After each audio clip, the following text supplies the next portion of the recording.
SSC से जुड़ी हुई सारी न्यूज़ और फ्री ऑनलाइन कोचिंग के लिए सब्सक्राइब करें और बेल आइकन दबाना ना भूलें सारे नोटिफिकेशन आप तक पहुंचने के लिए। तो hi friends, welcome to SSC mindset. एक बार फिर आप लोगों का स्वागत है एसएससी माइंडसेट में। और ये है हमारा बायोलॉजी का पार्ट 13, लास्ट पार्ट। और लास्ट पार्ट में भी उसका पहला पार्ट है, ठीक है। लास्ट पार्ट को मैंने 13 चैप्टर को मैंने 2 भागों में बांटा है, जिसके अंदर मैं बात करूंगा पिछले साल के आए हुए क्वेश्चन जो प्रीवियस ईयर्स कई जगह पूछे गए हैं, ठीक है। उनके बारे में बात करेंगे जो एसएससी के एग्जाम में, सीजीएल में, सीएचएसएल में, एमटीएस में, सीपीओ में पूछे गए हैं। उनके बारे में हम बात करेंगे, क्योंकि ये ऐसे क्वेश्चन हैं जो नॉर्मली हमारी चैप्टर्स में नहीं मिलते, ठीक है। आप इन्हें थ्योरी में पढ़ेंगे तो थ्योरी में नहीं मिलेंगे, क्योंकि ऐसे डायरेक्ट क्वेश्चन होते हैं जो थ्योरी में नहीं होते, ठीक है। तो इनको मुझे अलग से लेना पड़ रहा है, क्योंकि ये हमारी थ्योरी में नहीं मिलेंगे आपको, ठीक है। तो चलिए स्टार्ट करते हैं बिना कोई वक्त गवाए हुए। पहला जो हमारा क्वेश्चन है सॉरी, वो क्या कह रहा है? The part of the brain which is concern with muscular coordination of the body. ऐसा कोई हमारे ब्रेन का पार्ट का नाम बताइए जो हमारी जो बॉडी की मसल्स हैं उसको कोऑर्डिनेशन बनाने में काम करता है। वो है हमारा सेरिबेलम, ठीक है। दिमाग में जो सेरिबेलम होता है वो हमारी बॉडी में हम जो मूव करते हैं हाथ पांव, उनके अंदर कोऑर्डिनेशन बनाता है, ठीक है। नेक्स्ट हमारा जो टॉपिक है वो कह रहा है the structure of the alteration of the shape of the lenses, ठीक है। देखिए, शेप ऑफ द लेंसेज, हमारे लेंसेज कहाँ होते हैं? हमारी आई में होते हैं। अगर हम उसका सॉरी स्ट्रक्चर बदल रहा है उसका, ठीक है, लाइट्स के हिसाब से अल्टरेशन चेंज आ रहा है शेप में, तो वो क्यों आ रहा है, ठीक है। वो कौन करता है? वो करता है सिलियरी बॉडी या फिर सिलियरी मसल्स, ओके, हमारी आई में जो होती हैं। The structure of the construction of people in bright light. देखिए, जो हमारा स्ट्रक्चर है पीपल का जो हमारी आई में होती है वो ब्राइट लाइट में एकदम से पहले क्यों कम हो जाता है और फिर जैसे हम मंदिर में जाते हैं एकदम से बढ़ जाता है? किसकी वजह से बढ़ता है? वो बढ़ता है आयरिस की वजह से, ठीक है। आयरिस की वजह से वो उसका स्ट्रक्चर में चेंज आता है पीपल की में, ठीक है। नेक्स्ट वर्ड है आपका the nerve which transmits impulses from eye to eye. देखिए, आई टू ब्रेन, सॉरी, ऐसा कौन सी नर्व है जो हमारी इम्पल्सेस को सेंड करती है हमारी आई से लेकर ब्रेन तक, जिससे हमें पता लगता है कि हम क्या देख रहे हैं, हमारे दिमाग को पता लगता है। तो वो होता है हमारा ऑप्टिक नर्व, ठीक है। ऑप्टिक नर्व का वो काम होता है। नेक्स्ट क्वेश्चन है हमारा the muscle in the human eye which are concern with the following object at different distances. देखिए वो क्या कह रहा है, the muscles in the human eye, ठीक है।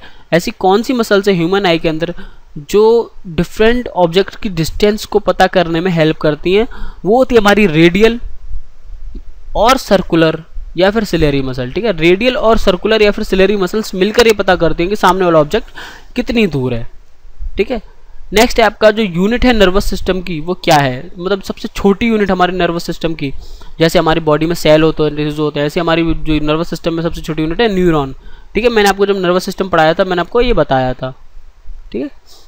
The neurons which carry impulses from receptor to brain. देखिए, neurons जो होते हैं वो रिसेप्टर में से ब्रेन तक लेकर जाते हैं इम्पल्सेस को, डिटेल्स को। वो कौन से न्यूरॉन्स होते हैं? वो होते हैं सेंसरी न्यूरॉन्स, ठीक है, जो हमारे सेंसेस पे काम करते हैं, ओके। नेक्स्ट है आपका the neuron which transmit impulses from brain to the effector organ, ठीक है। ऐसे कोई न्यूरॉन का नाम बताइए जो लेके जाते हैं इम्पल्सेस को ब्रेन से इफेक्टेड न्यूरॉन तक। देखिए, आपके रिसेप्टर से ब्रेन तक लेकर गए इम्पल्सेस, वो आप थे आपके सेंसरी न्यूरॉन्स। अब आपके ब्रेन ने जो ऑर्डर दिया है और वो आपके जो उस जिस ऑर्गन के लिए दिया है उस ऑर्गन तक वो कौन सा न्यूरॉन है जो वो डिटेल लेकर जाएगा? वो लेकर जाएगा मोटर न्यूरॉन्स, ठीक है। मोटर न्यूरॉन्स का काम होता है ब्रेन द्वारा दिए गए ऑर्डर को ऑर्गन तक पहुंचाना। नेक्स्ट होता है आपका the lower part of the brain which contains reflex centre. देखिए, रिफ्लेक्स सेंटर आपका होता है ब्रेन के लोअर पार्ट में, वो कौन कंटेन करता है? वो कंटेन करती है स्पाइनल कॉर्ड, ठीक है। स्पाइनल कॉर्ड के अंदर होता है आपका reflex centre, okay. The number of spinal nerves. कितनी स्पाइनल नर्व्स होती हैं इंसान के अंदर? वो होती हैं 31 पेयर्स या कहें 62 स्पाइनल नर्व्स आपकी होती हैं, ओके। नेक्स्ट है आपका the middle coat of the eye soft vascular and thin layer, ठीक है। तो जो मिडिल कोट होता है आपका आई का, एकदम बीचों बीच जो कोट होता है आई का, जो सॉफ्ट होता है, वस्कुलर होता है, पतला थिन लेयर होता है, उसे हम क्या कहते हैं? वो हमारी कॉरोइड के नाम से जानी जाती है, ओके। नेक्स्ट है the sensitive cells present in the retina. Retina के अंदर जो सेंसिटिव सेल्स होते हैं वो क्या होते हैं?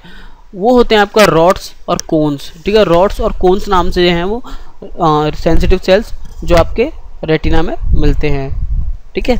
नेक्स्ट है आपका the smallest bone in the human body, सबसे छोटी बोन आपकी ह्यूमन बॉडी के अंदर वो है आपकी स्टेप्स, ठीक है। वो आपके कान के पास होती है सबसे छोटी बोन, वो आपकी होती है steps, okay. Most important part of the nervous system, देखिए नर्वस सिस्टम का सबसे इंपॉर्टेंट पार्ट ये तो बहुत ईजी है आपका ब्रेन, ठीक है। The membrane covering the brain and spinal cord, देखिए सॉरी मैं आगे बढ़ गया,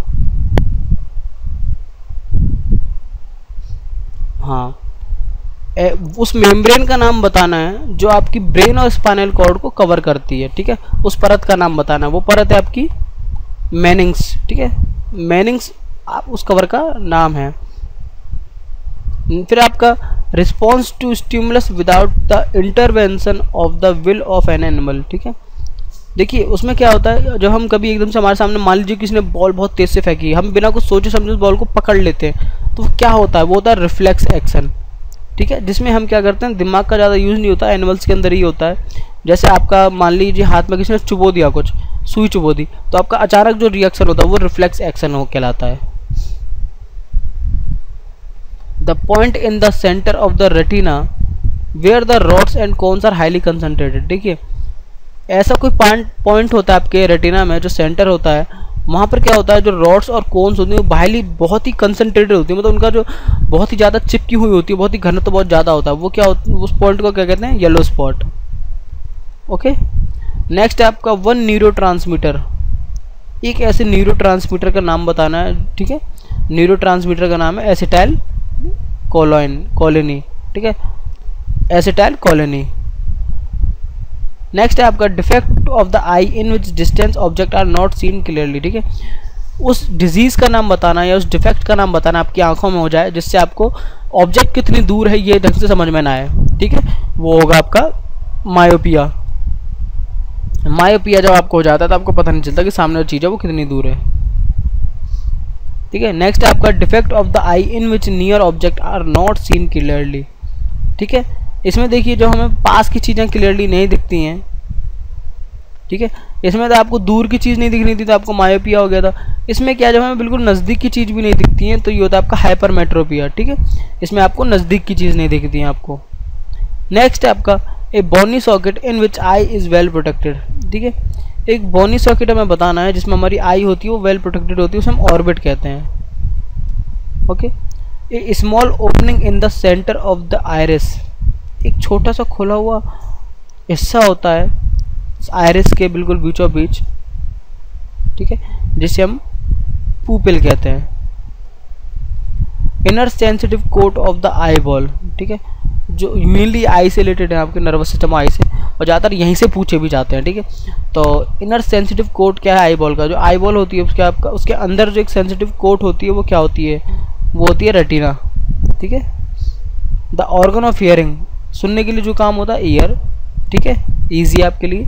the structure of the ear which helps in the balancing the body, semi circular canal, देखिए ईयर का स्ट्रक्चर कैसा है आपका, आप कहते हैं बड़ा अजीब सा है, तो उसे हम कुछ कहते हैं, उसे हम कहते हैं बायोलॉजी में सेमी सर्कुलर कैनल्स, ठीक है, जो आपके ईयर का स्ट्रक्चर है।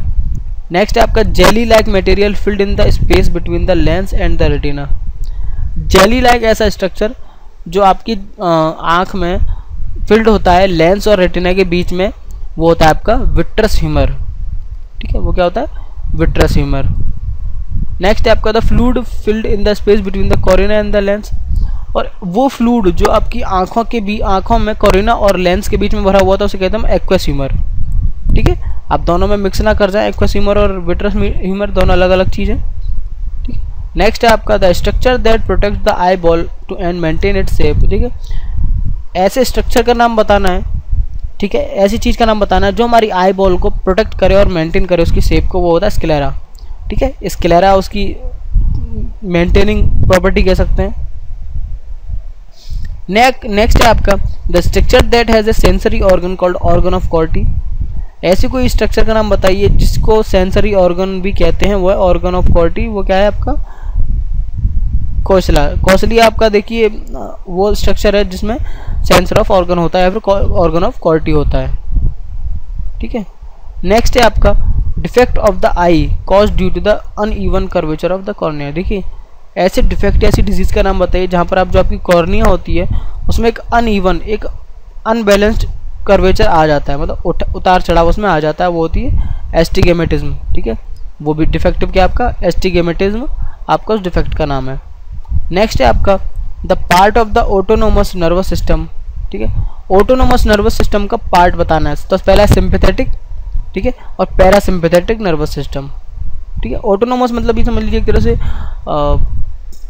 ऑटोनोमस हम कह सकते हैं हिंदी में जैसे स्वायत्त। स्वायत्त मतलब खुद कुछ करने वाला, तो वो होता है हमारा सिंपैथेटिक और parasympathetic nervous system. Okay, next है हमारा the nerves which transmit impulses from ear to the brain. देखिए कान से हमारी जो आवाज़ जा रही है उसको इम्पल्सेस की फॉर्म में बदलकर ब्रेन तक कौन पहुंचाता है, ऑडिटरी नर्व। ठीक है, ऑडिटरी नर्व, या कह सकते हैं इसमें ऑडियो भी आता है आपका नाम से, तो ऑडिट। ओके, तो ये हमारे देखिए प्रीवियस ईयर के क्वेश्चन थे, उसका पार्ट 1 था। ठीक है, और ऐसे मैं 2-3 पार्ट बनाऊंगा इसी पार्ट 13 में। तो आई होप कि आपकी वीडियो पसंद आएगी और आपने पूरा देखा होगा। अगर पूरा देखा तो प्लीज़ इस वीडियो को लाइक कीजिए और कमेंट कीजिए और शेयर करना ना भूलें, और साथ ही साथ सब्सक्राइब तो ज़रूर करिए। ठीक है, तो फिर मिलते हैं नेक्स्ट वीडियो में। Bye bye and Vande Mataram.